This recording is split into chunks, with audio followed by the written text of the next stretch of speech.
প্রিয় বন্ধুগণ এবং ভাই বোনেরা, আপনাদের সকলকে ক্রিসমাসের হার্দিক শুভেচ্ছা জানাই। এবার ক্রিসমাসটা আমরা পালন করতে গেছিলাম আমাদের কুইন অফ হিলস বা দার্জিলিংয়ে। আমাদের অনেকদিনই ইচ্ছে ছিল সেখানে যাবার এবং সেখানকার মানুষজনের সঙ্গে সেখানকার চার্চে সেখানকার মতো করে সুন্দর করে ক্রিসমাস পালন করার। তাই সেই সৌন্দর্যে পরিপূর্ণ সেই পাহাড়ি পথে এগোতে এগোতে বিভিন্ন দৃশ্য দেখতে দেখতে আমরা পৌঁছে গেছিলাম। সত্যি দৃশ্যগুলো খুব সুন্দর, অপূর্ব। দূর থেকে চা বাগান, পাহাড়, সুন্দর সুনীল আকাশ, কাঞ্চনজঙ্ঘার মাঝে মাঝে উঁকি দেওয়া এবং সেই সঙ্গে সঙ্গে চারিদিকে অপার সবুজ। প্রকৃতি যেন নিজেকে এখানে ঢেলে সাজিয়ে দিয়েছে। সুন্দর মানুষজন, তাদের শান্ত নিরুত্তাপ জীবনযাত্রা।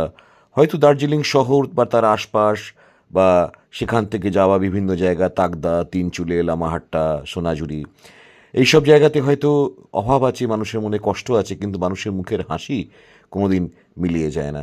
মার্গারেট স্টেক্স থেকে আমরা যখন চা বাগানগুলোকে দেখি, দূরে দূরে সুনীল আকাশ দেখি এবং সুন্দর সেই পরপর সাজানো, থরে থরে সাজানো পাহাড়গুলো দেখি, তখন মনে হয় ঈশ্বর কত সুন্দর করে এই পৃথিবী সৃষ্টি করেছিলেন।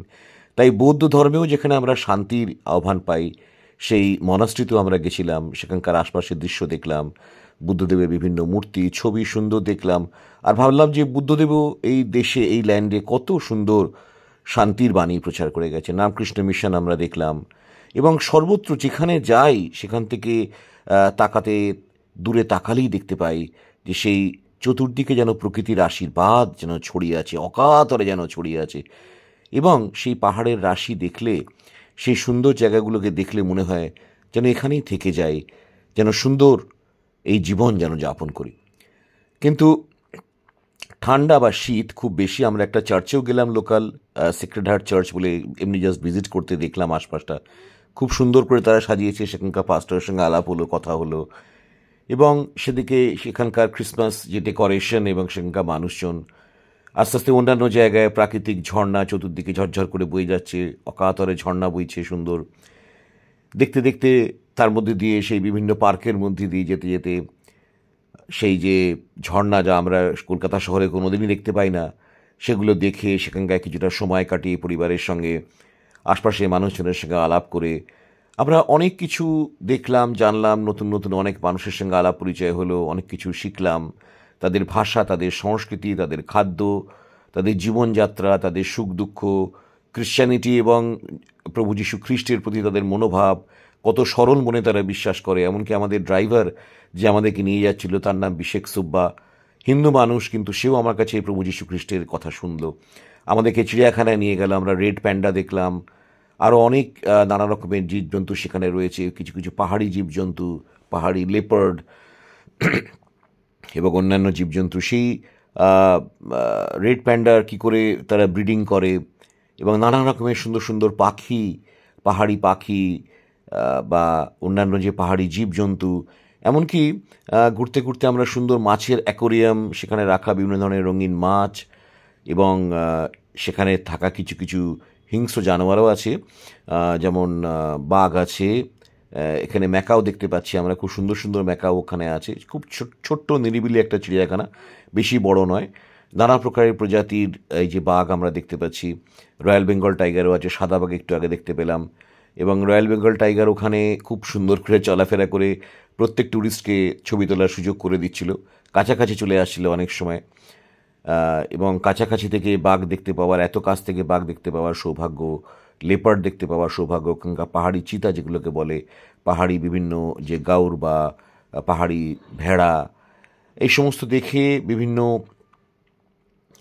ওখানকার রেস্টুরেন্টে গেলাম।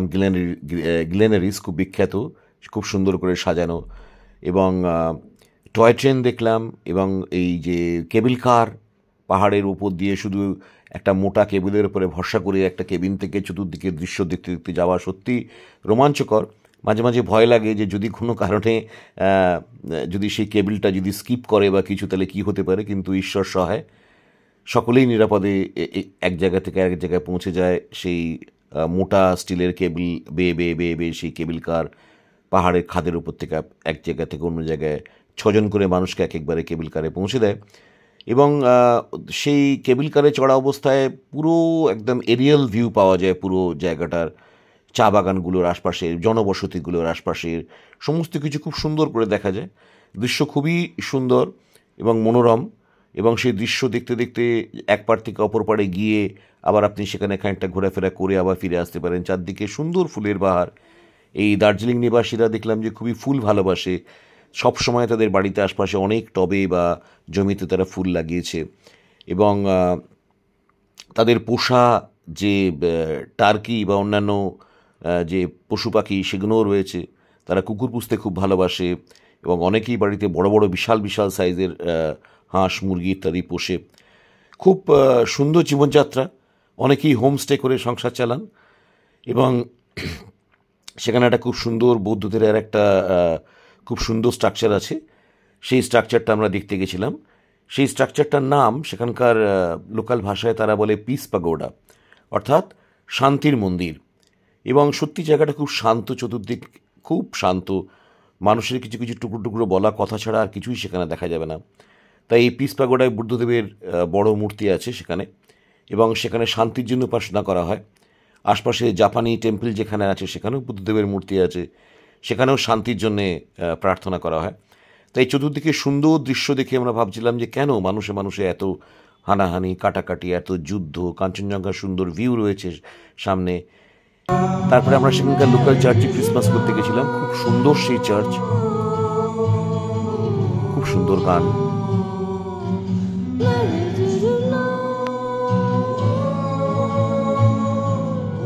আমরা গানের সঙ্গে গলা মিলিয়েছি, গান গেয়েছি।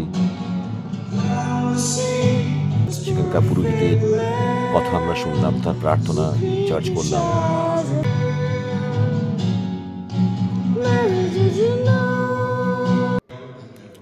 খুব সুন্দর করে তিনি প্রভুর বাক্য দিলেন। অনেকের সঙ্গে মিলিত হলাম, অনেক নতুন মানুষের সঙ্গে সেখানে মিলিত হলাম, পরিচিত হলাম। তারা খুব হার্টিলি আমাদের ওয়েলকাম করেছিল।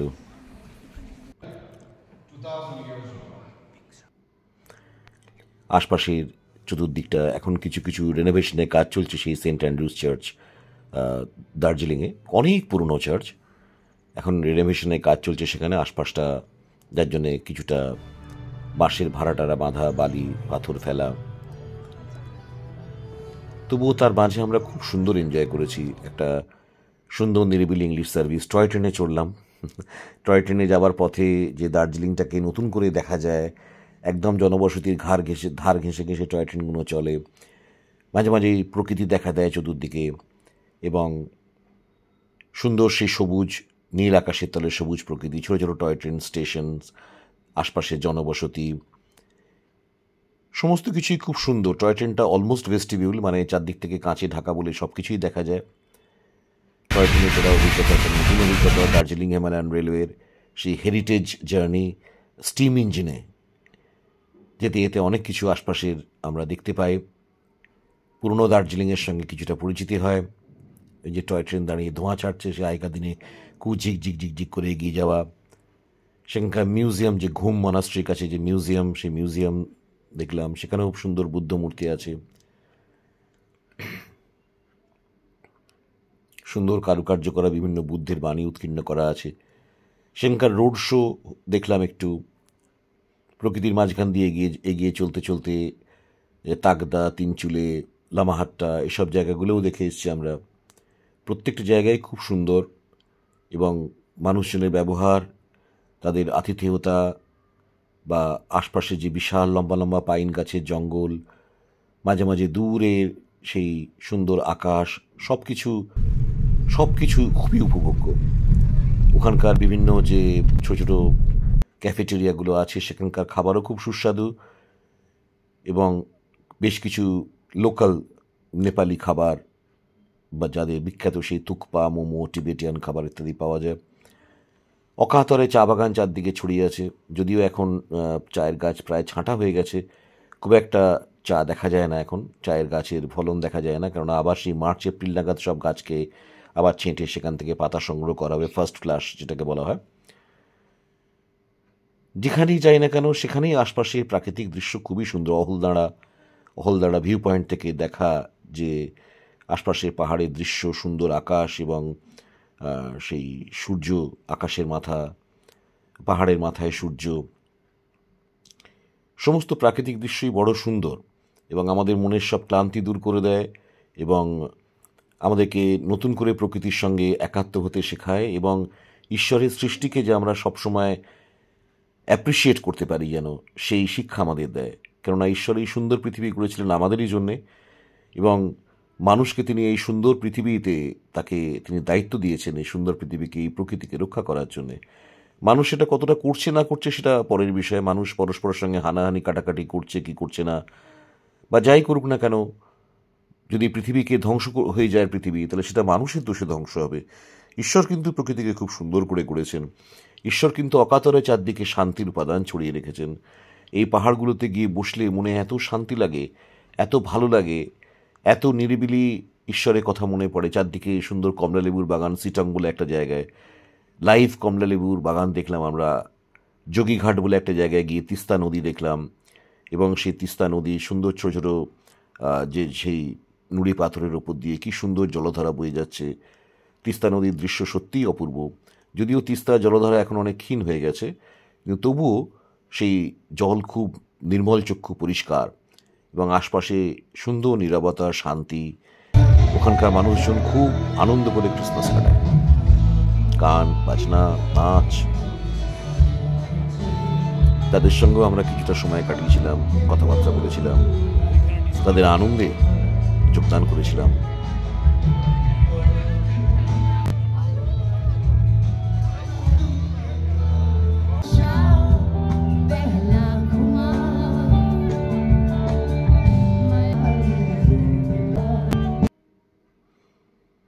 আমাদের হোটেলের রুম, আবার ফেরত আসার পথে সুন্দর কাঞ্চনজঙ্ঘা দৃশ্য, ঝলমলে আকাশে, আবার সেই চেনা পথে সেই সুন্দর প্রকৃতিক দৃশ্যর মধ্যে দিয়ে ফেরত আসা, নানা নানা কিছু দেখতে দেখতে একটু একটু করে আবার এগিয়ে যাওয়া। স্ট্রবেরি বাগান দেখলাম, যদিও স্ট্রবেরি এখন কাঁচা অবস্থায় আছে, কিন্তু তবুও খুব সুন্দর স্ট্রবেরি বাগান। এত কাছ থেকে স্ট্রবেরি প্ল্যান্টেশন আগে আমরা কোনোদিন দেখিনি এবং পাহাড়ের ধাপে ধাপে ফুলের এবং স্ট্রবেরির চাষ পাশাপাশি করেছে, খুব সুন্দর করে মেনটেন করে। অনেক কষ্ট করে তাদের জীবনযাপন করতে হয়। জীবনযাত্রা অনেক কঠিন, কিন্তু তার মাঝেও মানুষগুলো বড্ড হাসি খুশি আছে। তাদের মনে কোনো ক্ষোভ নেই, পরস্পরের প্রতি ঈর্ষা নেই, পরস্পরকে যতটা সম্ভব সাহায্য করে তারা পথ চলে এবং সত্যিই খুব ভালো লাগলো। Thank you so much, God bless you.